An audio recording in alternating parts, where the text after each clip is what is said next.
Hii ni historia. Hili linaitwa jumba kuu, the Great House. Hilo hapa. Hilo jumba kuu lenyewe ndio hilo hapo unaloliona hilo katika historia. Lina mambo mengi sana sana sana. Ngoja tukuonyeshe vizuri. Hili hapa, hili ndio the Great House. Nyumba kubwa hii katika ardhi ya, ina vyumba vingi katika historia. Kulikuwa mpaka kuna vyumba sitting rooms za underground. Hili jumba limetengenezwa miaka 1500, karne ya 15 huko. Hili jumba the Great House. Na kwenda kukuonesha sasa msikiti mkuu, the Great Mosque, ambayo na yenyewe ipo hapa. Ndugu mfuatiliaji wa vipindi vya historia zenye kupendeza kutoka Mzizima Online TV, endelea kupata faida hii. Kabla sijakuletea mchambuzi shekhe ambaye anafanya jitihada kubwa katika kumtangaza Mwenyezi Mungu, Sheikh Rajab Salim, haja kueleza kwa undani alau kwa yale ambayo amejifunza katika ziara hii. Sasa haya ni maelezo, mwongozo kuhusiana na msikiti mkuu. Hapo ukisoma unaweza ukaona kwamba hivi leo kwa hakika msikiti huu ni misikiti miwili, ukumbi mdogo wa kusalia, huenda ulijengwa tangu karne ya 11, uwanja wa kutawadha, yana maelekezo mazima yote ambayo yapo katika huo msikiti yameelezwa hapo. Sasa nakupeleka ndani ya huo msikiti mkuu baada ya kuliona jumba kuu, na kwenyewe nayo kaone mazingira yalivyo. Huu hapa ndio ule ukumbi wa kwanza katika msikiti mkuu kama ambavyo umeelezwa na umeelekezwa. Na katika kujifunza kumbukumbu hizi na historia hizi, unaweza ukaona pia namna ambavyo mambo yamekwenda. Lakini pia kuna hii ni kibla ya pili. Naona na Sheikh Rajab Salim yupo tayari hapa Al-Kushairi. Kabla hajasema chochote, nataka nikuonyeshe ule ukumbi wa pili wa kusalia. Huu ni ukumbi wa kwanza. Nakuja hapo Sheikh Rajab kwa ajili ya maelezo kidogo na ufafanuzi. Msikiti mkuu na huku bado ulikuwa una kumbi nyingi za mambo mengi, maeneo ya kutawadha wakati huo, vyoo na vitu mfano wa hivyo. Kwa hivyo mambo yalikuwa mengi sana. Hapa na kuonyesha baada ya ukumbi huo wa kwanza kuna ukumbi wa pili. Huo ni wa kwanza wa kusalia ambao historia inaonyesha katika maelezo ambayo tumeona pale ni karne ya 11 ndio umejengwa msikiti huu. Na hapa sasa unakutana na ukumbi mwingine wa pili. Huu ni mkubwa zaidi. Inaonekana uliongezwa baadaye. Una nguzo nyingi sana. Na kuna kitu nataka ujifunze kuhusu uzamani wa msikiti huu. Kabla sijaja kwa Sheikh Rajab na kufafanulia, nataka ujifunze juu ya uzamani wa msikiti huu. Unaona, jifunze hichi kitu ninachokwenda kukuonyesha sasa hivi hapa. Unaona lile jani pale? Lile jani pale ni kama mti hivi. Ni kama mti umeota ukutani. Sasa angalia vizuri huo mti ulioota ukutani. Tazama vizuri. Tazama kwa macho. Mti kama umeota hapo ukutani. Sasa ili ufahamu kwamba msikiti huu una miaka na miaka, mti huu unauona huu ambao umekwenda ukashusha mizizi yake chini, asili yake ni mti ulioanza kuotea katika ukuta, katika kuta za jengo hili, nyumba hii ya Mwenyezi Mungu. Ndio umetengeneza ukaimarika mpaka ukawa mti uliojitengeneza hivi. Na hii yote unayoiona ni mizizi ya hewani, imekwenda mpaka kuingia katika ardhi. Na kwa nini imepatikana mizizi hii? Huu msikiti ulifukiwa, yani ulijifukia huu. Katika karne zilizokuja ulijifukia, ulikuwa unaonekana yale makuba tu kule juu. Baadaye ndio wazungu sasa wakaja wakachimba kuondoa ule kama mlima, na msikiti ndio ukawa kama umefufuka ambao uko hapa. Kwa hivyo huu mti unaouona ulianza kuota kwenye kuta za huu msikiti wakati huo, na baadaye ndio umekuwa mti mkubwa kiasi hiki. Wewe unaweza kupata picha sasa kwamba huu msikiti ni wa zamani kiasi gani.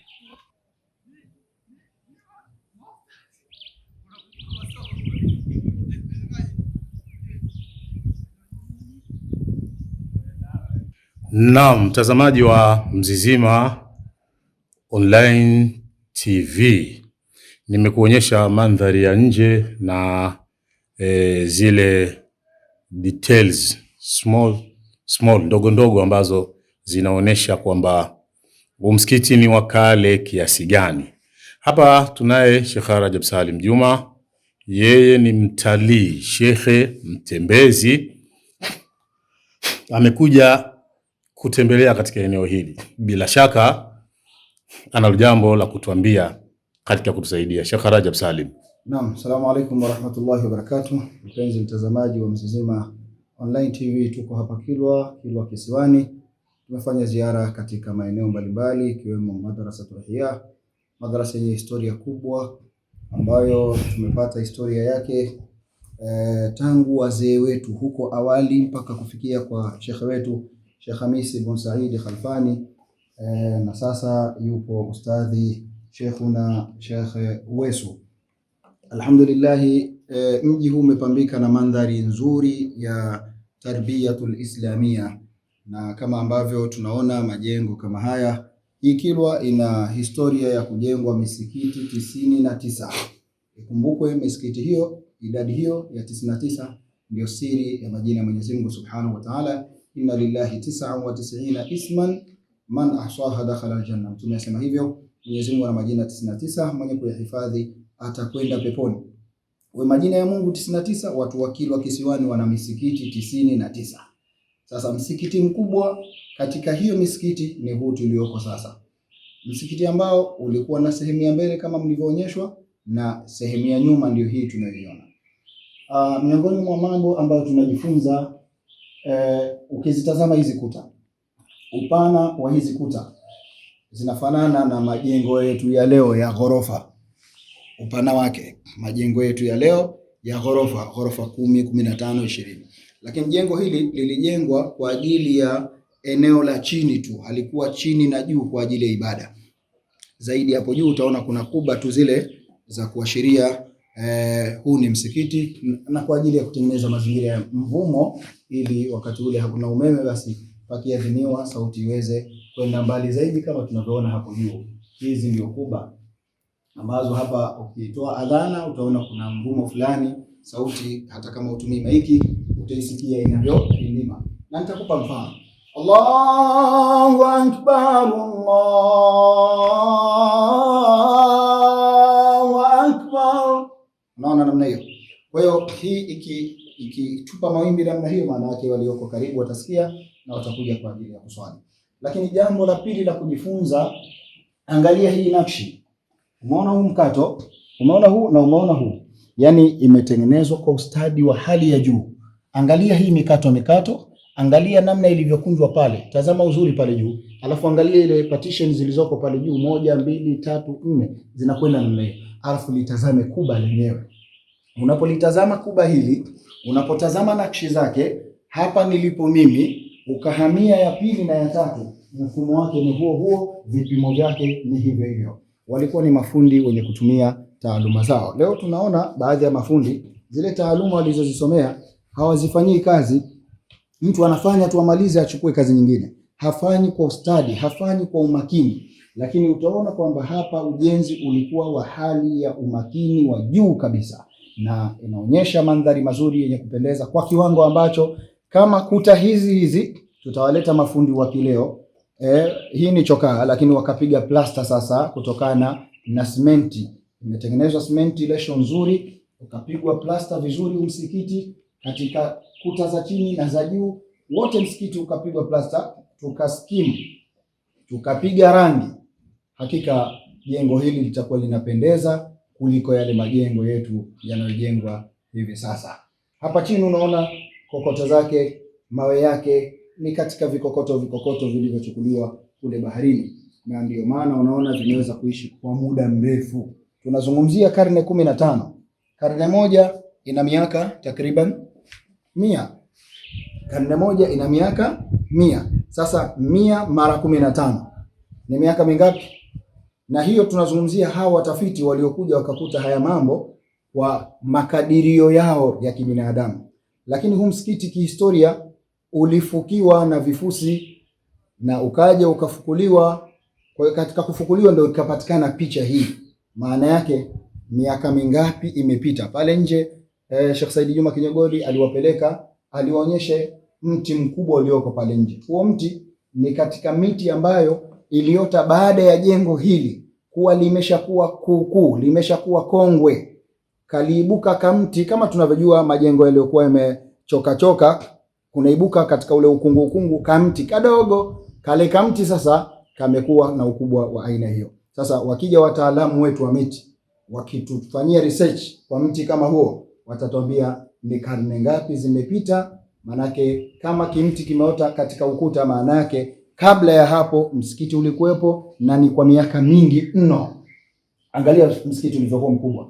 Kama tutapanga swafu hapa, kipande kimoja kinachukua watu 10, ukienda mpaka mwisho tunaweza kuchukua safu moja watu 70 mpaka 75. Nakshi zake ni nzuri, na kulikuwa kuna ngazi kupanda juu huko, kuna sehemu ya kukaa huko juu kadhini, sauti ikafika mbali. Umeona haya mawe haya ni ya kuchonga. Yanatoka katika miamba kule baharini, yanatiwa katika vigari maalum, vinakokotwa, vinaletwa hapa. Watu walijitoa kwa ajili ya Uislamu. Watu walifanya kazi kubwa. Watu walijitolea, hata waliokuja kufanya utafiti wa kuweza kuhakikisha kwamba wanaufukua huu msikiti ili kufanikisha, basi walitengeneza vireli hapo nje. Utakuta kuna vinjia vya reli viko pale na kuna vigari, walikuwa wanachukua vifusi wanapeleka kule baharini, wanaweza kupunguza mpaka wakaupata msikiti ukiwa katika mandhari kama haya. Hakika waliotangulia walifanya kazi kubwa. Wewe mfuatiliaji wangu umefanya nini?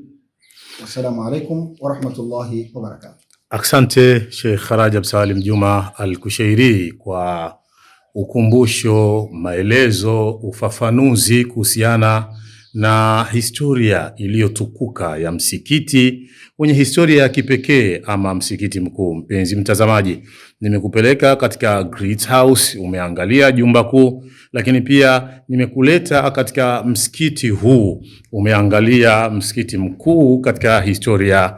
Una lipi na lipi? Mambo ni mengi kweli ya kujifunza, na ndio huu msikiti ambao bado naendelea baada ya hutuba hiyo fupi ya Sheikh Rajab Salim Juma. Kulikuwa kuna vitu vingi sana.